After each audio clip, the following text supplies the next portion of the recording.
Welcome है आप लोग का एजुकेशन 7.0 में। तो आज हम लोग पढ़ेंगे कॉम्पिटेंट अथॉरिटी। तो कॉम्पिटेंट अथॉरिटी क्या होता है ये पहले मैं बता देता हूँ, उसके बाद हम लोग पढ़ने को। तो कॉम्पिटेंट अथॉरिटी एक ऐसे इंडिविजुअल या ग्रुप को कहते हैं जो पब्लिक एडमिनिस्ट्रेशन में ये यकीन दिलाते हैं कि काम सही से हो रहा है, वहाँ करप्शन नहीं है, सफाई क्लियरनेस तौर पर काम हो रहा और दोस्त पब्लिक के बातों को सुना जा रहा है, मतलब वो यकीन दिलाते हैं। जैसे क्या हुआ, अगर फॉर एग्जांपल समझिए एक कैंडिडेट इलेक्शन में उठा, एमएलए के इलेक्शन में उठा, तो उसका बैकग्राउंड मालूम कर सकते हैं, उसके ऊपर क्रिमिनल चार्जेस है या नहीं, अगर है तो कितने चार्जेस है, तो आप आरटीआई कर सकते हैं, वो आपको इन्फॉर्मेशन मिलेगा। तो ये देखते हैं इन्फॉर्मेशन सही से दिया जा रहा है कि नहीं दिया जा रहा। और एक एग्जाम्पल ले लेते हैं, समझिए आप किसी इलाके में घर ले रहे हैं तालाब के सामने, ठीक है। तो तालाब के सामने आप घर ले रहे हैं, तो हो सकता है कि तालाब का जो रेंज है वो ज़्यादा था, वो उसको इस पर अपना क्या मिट्टी डालकर तालाब को बंद कर दिया और वहाँ पे घर बना के आपको बेच रहा है।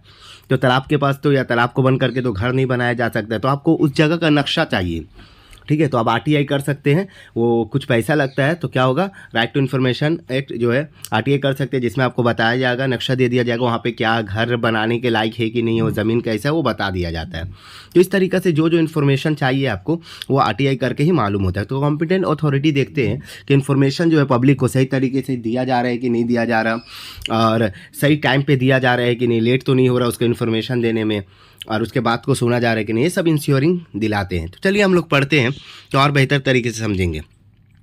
तो क्या है, under Right to Information Act 2005, the competent authority is the authority empowered to frame rules, procedures, and guidelines for the implementing the RTI Act within its jurisdiction.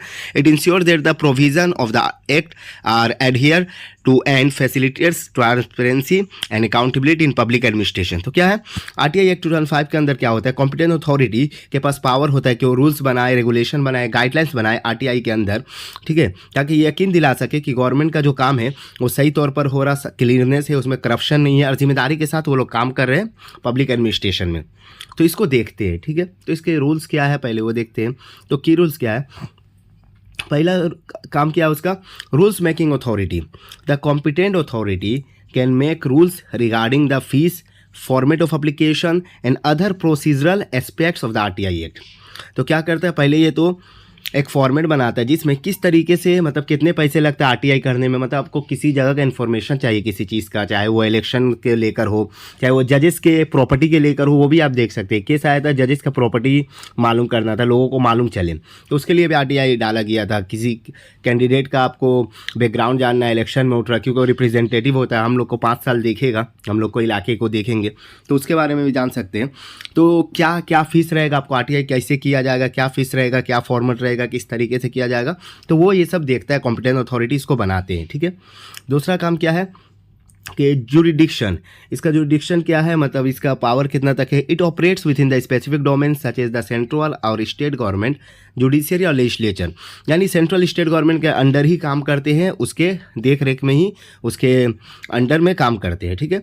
और उसके बाद क्या है 3 number, facilitator of the information access. It ensures that the public authority appoints public information officers PIO and provide timely and accurate information to applicants.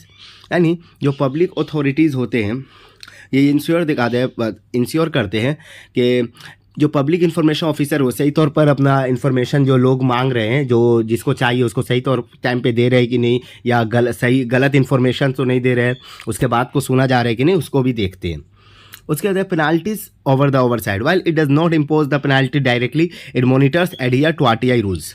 तो ये देखते हैं, अगर देखिए इसमें क्या है, अगर पीआईओ जो होता है पब्लिक इन्फॉर्मेशन ऑफिसर, इसका काम है कि लोगों को इन्फॉर्मेशन देना। अगर हमको कहीं का इन्फॉर्मेशन चाहिए, समझिए हमको किसी कैंडिडेट के बारे में जानना है, तो हम आरटीआई करेंगे, तो ये हमारा रिक्वेस्ट को लेगा पीआईओ, मतलब पब्लिक इन्फॉर्मेशन ऑफिसर लेंगे, और वो हमको रिस्पांस देंगे टाइम के अंदर। कुछ टाइमिंग होता है, 20 दिन, 1 हफ्ता ऐसे करके टाइम होता है, ठीक है, उस हिसाब से जो रूल्स है।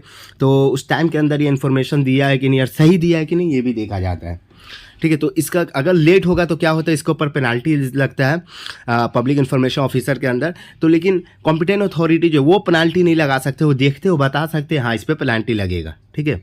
तो हम लोग का अभी जैसे गवर्नमेंट के अंदर कॉम्पिटेंट अथॉरिटी किसे कह सकते हैं, तो गवर्नमेंट के अंदर हम लोग कॉम्पिटेंट अथॉरिटी सेंट्रल गवर्नमेंट जो है प्रेसिडेंट को कह सकते हैं, वो कॉम्पिटेंट अथॉरिटी होता है। देखिए एग्जाम्पल में क्या बताया गया, for the central government the competent authority is the president, ठीक है।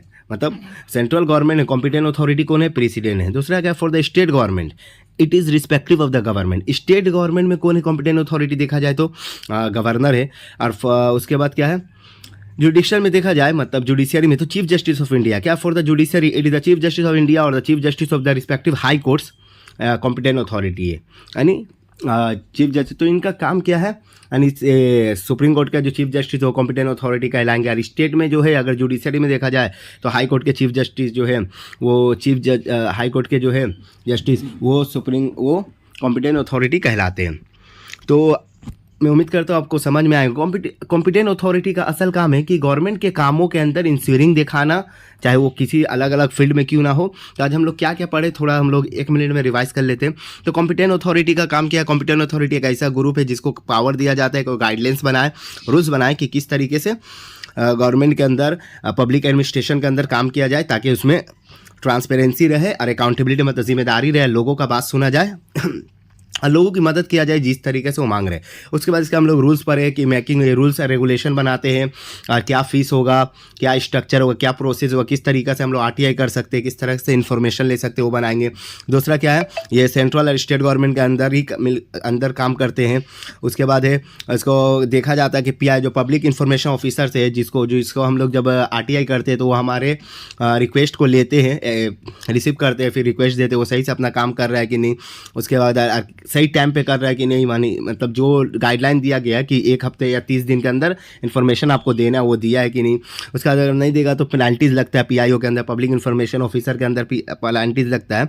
तो कॉम्पिटेंट अथॉरिटी पेनल्टीज नहीं लगाते हैं, हाँ वो देख रेख करते हैं, उसके बाद वो बता देते हैं। उसके बाद अगर हम लोग सेंट्रल गवर्नमेंट देखें कॉम्पिटेंट अथॉरिटी किसे कह सकते हैं तो प्रेसिडेंट को कह सकते हैं। स्टेट गवर्नमेंट के अंदर गवर्नर को कॉम्पिटेंट अथॉरिटी कह सकते हैं। इसी तरह जुडिशियरी में हम लोग चीफ जस्टिस ऑफ इंडिया और हाई कोर्ट के चीफ जस्टिस और सुप्रीम कोर्ट चीफ जस्टिस को, स्टेट में हाई कोर्ट के चीफ जस्टिस और सेंट्रल में यानी इंडिया का एक ही सुप्रीम कोर्ट है उसके चीफ जस्टिस हम लोग कॉम्पिटेंट अथॉरिटी कह सकते हैं। तो मैं उम्मीद करता हूँ आपको ये वीडियो अच्छा लगा होगा। अगर वीडियो अच्छा लगा तो लाइक एंड सब्सक्राइब करें।